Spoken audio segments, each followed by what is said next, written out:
Let's now suppose that we have some quadratic function y equals, or v equals at squared plus bt plus c, which gives us a velocity in centimeters per second as a function of time, clock time in seconds. We see that the velocity decreases and then starts increasing. Velocity at time t equals 0, clock time 0 is 13 centimeters per second, at clock time 3 is 11 centimeters per second, then 17 and 27 centimeters per second.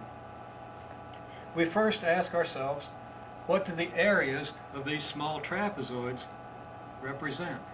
We've divided the graph implicitly into trapezoids at 3-second intervals.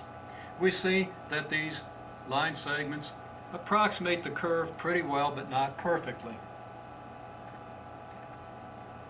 Over the first interval, our average altitude corresponds to the average velocity of 12 centimeters per second, the average between 13 and 11 centimeters per second, so that in a 3-second time interval, we're going to move 36 centimeters. The average between 11 and 17 centimeters per second is 14 centimeters per second. Multiplied by the 3 seconds of this time interval gives us a distance of 42 centimeters, a change of position of 42 centimeters corresponding to this interval. And the average, 22, is the average of 17 and 27. Over this 3-second interval gives us a change in position of 66 centimeters. So our areas represent our distances or changes of position. If we want to know the total change of position up to a clock time, let's say to clock time 3, well, that's going to be from clock time 0 to 3, a change of 36 centimeters. Between 0 and clock time 6, we have to add the 42 centimeters to the 36 we already have to get 78.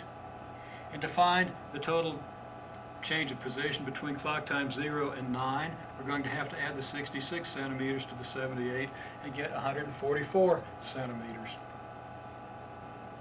So we see that these areas indicated by the circled quantities represent the displacement or distance or change of position over each of the 3-second intervals, and the green numbers in parentheses represent the accumulated distance up through the end of each interval, or the position change from 0 up to the end of the given interval.